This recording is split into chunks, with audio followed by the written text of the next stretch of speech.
لیکن جب آپ بات کرتے ہیں فوج کے خلاف بات کرتے ہیں، فوج کے لیڈرز جو کمانڈرز ہیں ان کے خلاف نام لے کے ان کو بدنام کرنے کی کوشش کرتے ہیں، آپ سی ایم ایس پہ حملہ کرتے ہیں، آپ لوگوں کی جانیں لیتے ہیں، لاشوں کی بے حرمتی کرتے ہیں، آپ ہنڈریڈز کے حساب سے آپ پروٹیسٹ کرتے ہیں، ریلیز نکالتے ہیں، اور پھر آپ ایک بغاوت کے لیے انسائٹ کرتے ہیں لوگوں کو، اور تاکہ وہ لوگ جو ہیں اسپیشلی جو سولجرس ہیں کہ وہ ریوولٹ کرے، تو وہ میرے خیال میں دیٹ از ناٹ ایکسیپٹیبل. ایک جتھا بیٹھ کے ڈیسائیڈ نہیں کر نہیں کر سکتا ہے سکتا. اور یہ کہ تمام ہی لوگوں پاکستان کا یہی کہنا ہے کہ بنیادی طور پہ معاملہ سڑکوں پہ حل ہونے والا ہے نہیں. ٹھیک ہے، آپ کی بات پہلے بھی سنی گئی ہے، ابھی بھی آپ کو کوئی بات کرنی ہے تو سویلائزڈ مینر میں آپ انگیج کریں، یہ کوئی طریقہ نہیں. بہت شکریہ بریگیڈیئر صاحب، thank you so much for your time. یقینی طور پر بھارت جو ہے اس کی خواہش اور کوشش ہے کہ وہ اس طرف جو ہے وہ مشکلات کو کریٹ کرے، لیکن خیر اس کے اپنے جو انٹرنل چیلنجز ہیں وہ بھی کسی سے ڈھکے چھپے نہیں ہیں. نئی دلی کی سڑکوں پر مودی سرکار کے لیے خطرے کی گھنٹی ہے. ایک طنزیہ پوسٹ سے 40 لاکھ فالوورز کا سفر، جج کے بیان پر بھڑکنے والی کاکروچ جنتا پارٹی سراپا احتجاج ہے. شری لنکا، نیپال اور پھر حسینہ واجد کا انجام. کیا بنگلہ دیش کے بعد اب بھارت کی جنزی نسل بھی مودی کا اقتدار ہلا کر خطے کی سیاسی تاریخ کا رخ موڑنے جا رہی ہے؟ یہ وہ سوال ہے جو اس وقت پوچھا جا رہا ہے. جنزی بھارت کی نئی نسل ہے، وہی جنزی جسے کبھی صرف سوشل میڈیا کے نوجوان اور کبھی کیڑے مکوڑے کہہ کر تذلیل کی گئی. انہی نوجوانوں کی کاکروچ جنتا پارٹی اب سڑکوں پر ہے.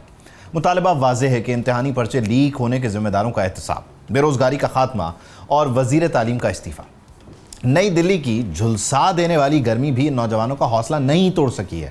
یہ نوجوان راتیں فٹ پاتھوں پر گزار رہے ہیں لیکن پیچھے ہٹنے کو تیار نہیں ہیں. ان کا نہ کوئی سیاسی بیک گراؤنڈ ہے، نہ کوئی بڑی مشہور و معروف سیاسی شخصیت، اور پھر اتنے جوشیلے نوجوان. سوال یہ ہے کہ آخر یہ تحریک شروع کیسے ہوئی؟ تو کاکروچ کی کہانی بڑی سادہ سی ہے. کسی سیاسی جلسے سے اس کا آغاز نہیں ہوا بلکہ ایک طنزیہ ریمارک سے اس کا آغاز ہوا، جب سپریم کورٹ کے جج سوریا کانت کے ایک بیان کو نوجوانوں نے اپنی توہین سمجھا. ایک نوجوان ابھیجیت دپکے نے سوشل میڈیا پر سوال اٹھایا کہ اگر سارے کاکروچ اکٹھے ہو جائیں تو کیا ہوگا. پھر سوشل میڈیا اکاؤنٹس بنے. ابھیجیت جو دپکے ہیں، ابھیشیک، ان کو لے کر جو ہے بھارت نے یہ کہا کہ ہمیں یہ حوالے کیے جائیں امریکہ سے. جب مارکو روبیو آئے ہوئے تھے تو بھارت کو اس حد تک برا لگا ہے. یہ سارے معاملات ہیں، اور اب یہ کاکروچز جو سڑکوں پہ ہیں، یہ نوجوان، یہ جینزی، یہ کسانوں کو بھی کہہ رہے ہیں کہ بھائی آپ بھی آ جائیں، کیونکہ آپ کے ٹائم پہ ہم نے آپ کا ساتھ دیا تھا، آپ کے بھی مسائل ہیں، آئے مل کر احتجاج کرتے ہیں. اب اس ساری صورتحال میں مودی سرکار پریشان ہے. کتنی پریشان ہے، کیا اس کا نتیجہ نکل سکتا ہے، اس کو ڈسکس کرتے ہیں. حامد خان مشرقی صاحب ہمیں جوائن کریں. بہت شکریہ مشرقی صاحب، تھینک یو فار ٹائم. بنیادی طور پہ اس ساری صورتحال میں ظاہر ہے آپ ایک بڑا نمبر جو موجود ہو آپ کی آبادی کا، نوجوان ہوں، اور وہ نوجوان جو فعال کردار ادا کر رہے ہوں، پڑھے لکھے بھی ہوں، انہیں آپ اوفینڈ نہیں کر سکتے. تو سپریم کورٹ کی طرف سے جو ریمارکس آئے وہ ظاہر ہے انہوں نے اس چیز کو بھڑکایا. بھارتی حکومت نے بھی پھر صحیح کیٹر نہیں کیا. تبھی آج دیکھیے کہ یہ مودی سرکار کے خلاف دلی کی سڑکوں پر ہے اور معاملہ بڑھتا چلا جا رہا ہے، رک نہیں رہا. بالکل. دیکھیے عبید، میں یہ سمجھتا ہوں کہ بلا شبہ بھارتی جو چیف جسٹس تھے ان کی طرف سے یہ ریمارکس تو تھے ہی بہت تحقیر آمیز اور غلط ریمارکس تھے. لیکن میں آپ کو حقیقت بتاؤں تو پچھلے 12-14 سال میں مودی سرکار نے بھی اپنے نوجوانوں کو کاکروچ ہی سمجھا ہے. ان کے کوئی مسائل حل نہیں کیے، نہ ان کی تعلیم کے حوالے سے، نہ ان کی روزگار کے حوالے سے. 16 سے 17 کروڑ جو صرف جین زی کے جو نوجوان ہیں وہ بے روزگار ہیں، اور ایسی بے روزگاری ہے جس کے اندر وہ شہروں کے اندر نہ گاؤں کے اندر نہ کہیں پر کوئی کام نہیں کر پا رہے. تیسری بات یہ ہے کہ جو بے انصافی ہے، جو کہ ایلیٹ کلاس ہے ادھر انڈیا کی، اس نے جو ہے وہ تمام ریسورسز پر ٹیک اوور کیا ہوا ہے. یہ جو امبانیز، برلاز، ٹاٹاز ہیں، یہ اب جین زی کے کو منہ چڑھا رہے ہوتے ہیں. اور اسی وجہ سے آج جو نارمل انڈین، جو ینگ انڈین ہے وہ بھی، اور جو ایون 30-40s کا ہے، جو دوسری جنریشن کا ہے، وہ بھی یہ سمجھتا ہے کہ مسلسل ان کا استحصال ہوا ہے. اور تیسری بات یہ ہے کہ جس انداز کے اندر پہلے آپ کو یاد ہوگا کہ کسانوں کی موومنٹ کو زبردستی دبایا گیا، اس کے باوجود کسانوں نے کتنا ریزسٹ کیا. پوری دنیا نے دیکھا کس طرح انہوں نے وہاں پر ڈیرے لگا کر بیٹھ کے، کس طرح طرح انہوں نے پورا احتجاج کیا اور اس کے خلاف کتنا انہوں نے انڈیا نے مودی نے کتنا زور لگایا ان کو ہٹانے میں. اور اگر بلا شبہ کسان اور جین زی اکٹھی ہو گئی تو پھر آپ دیکھیے گا کہ ایون جو نارمل جو متوسط اور غریب آدمی ہے وہ بھی ان کے ساتھ مل جائے گا. میں یہ سمجھ رہا ہوں کہ دیکھیے پولیٹیکلی جس طرح کلکتہ کے اندر 90 لاکھ ووٹرز کو نکال کر بی جے پی نے اپنا اقتدار بنایا, پھر اس کے بعد جس طرح اتر پردیش میں, جس طرح بہار میں بے ایمانی سے الیکشن جیتی ہے جو کہ راہل گاندھی اور لوک سبھا میں باتیں ہو رہی ہیں, اس سب سے ایک بات بڑی کلیئر ہو گئی ہے, وہ یہ کہ بی جے پی کی جو پاکستان دشمنی کی سیاست کے نام پہ اس نے جتنا کچھ کیا اپنی عوام کو کچھ ڈیلیور نہیں کیا, بلکہ ہندوتوا آئیڈیالوجی کے چکر میں ہندو مسلم جو ہے وہ تفریق زیادہ کی, غیر مسلموں سے نفرت زیادہ کی. اس کے بعد دیکھیں یہ جو انڈیا ہے اس کی جو ایک بنیادی اساس ہے وہ یہ ہے کہ یہاں پر بہت بڑی تعداد میں دوسرے مذاہب آباد ہیں. اس کے بعد دوسری بات یہ ہے کہ یہاں پر جو چھوٹی ذات کا ہندو ہے اس کو بڑا تحقیر کیا گیا ہے.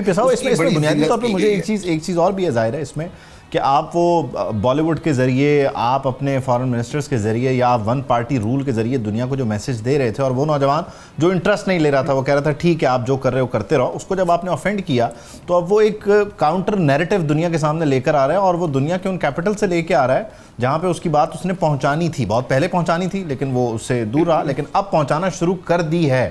یہ بھی بڑا امپورٹنٹ ہو گیا ہے مطلب انٹرنیشنل پرسپیکٹو. دیکھیے عبید, کاکروچ پارٹی جو ہے نا وہ دراصل مودی کا اور بی جے پی کا جو شائننگ انڈیا کا جھوٹا دعویٰ تھا وہ اس کے منہ پر تماچا ہے. جو بی جے پی اور گودی میڈیا مل کر جو پورے اپنے ہی عوام کو بیوقوف بناتے ہیں. آپ کو پتہ ہے میں تو بار بار انڈین چینلز پہ ایک ہی بات کرتا ہوں کہ ہمیں تمہارے پروپیگنڈا سے فرق نہیں پڑتا, تم اپنی قوم کو اپنے عوام کو ڈیسیو کر رہے ہو, مس گائیڈ کر رہے ہو, جس کے نتیجے میں ایک دن یہ آتش فشاں ہے, یہ لاوا پھٹے گا. میں نے, آپ یقین کریں, پچھلے 4-5 سال سے ان کو کہہ رہا ہوں کہ آپ نے اپنی عوام کو کچھ نہیں دے رہے ہیں, آپ اپنی عوام کو غربت کی سزا سے بدترین طرف نیچے لے کے جا رہے ہیں. آپ کو پتہ ہے دنیا میں سب سے زیادہ مقروض جو کیلکولیٹڈ ملک ہے وہ انڈیا ہے, اور جھوٹ وہ پھر بولتے ہیں. پھر اس کے بعد جو 60% کے قریب لوگوں کے پاس آج بھی ایکسیس ٹو دا ٹوائلٹ نہیں ہے. 34% جو لوگ ہیں وہ ایک وقت کی روٹی کھا رہے ہیں. دیکھیں یہ جو معاملہ ہے یہ خود میں سمجھتا ہوں کہ اس ہندوتوا آئیڈیالوجی کی وجہ سے بدترین ہوا. کانگریس کے دور میں انڈیا کو بہت بہتر, منموہن سنگھ نے انڈیا کو اکنامکلی کھڑا کر دیا, اور اسی کے کھڑا کیے ہوئے کہ بل کے اوپر یہ مودی نے اتنے سال گزارے. اور لیکن خیر ظاہر ہے ہر عروج کو زوال ہے, اور مودی کی جو اپنی پالیسیز ہیں وہ انہیں وہاں لے کر جا رہی ہیں کہ جہاں انہیں بالآخر پہنچنا ہی تھا. تو بھارت میں آئندہ آنے والے دنوں میں یہ نوجوان کیا کرتے ہیں مودی کے ساتھ, اس پر بہت شکریہ مشرقی صاحب, thank you for joining us. Programme سے مجھے اجازت دیجیے, آپ سے ملاقات ہوگی انشاءاللہ کل. اللہ حافظ.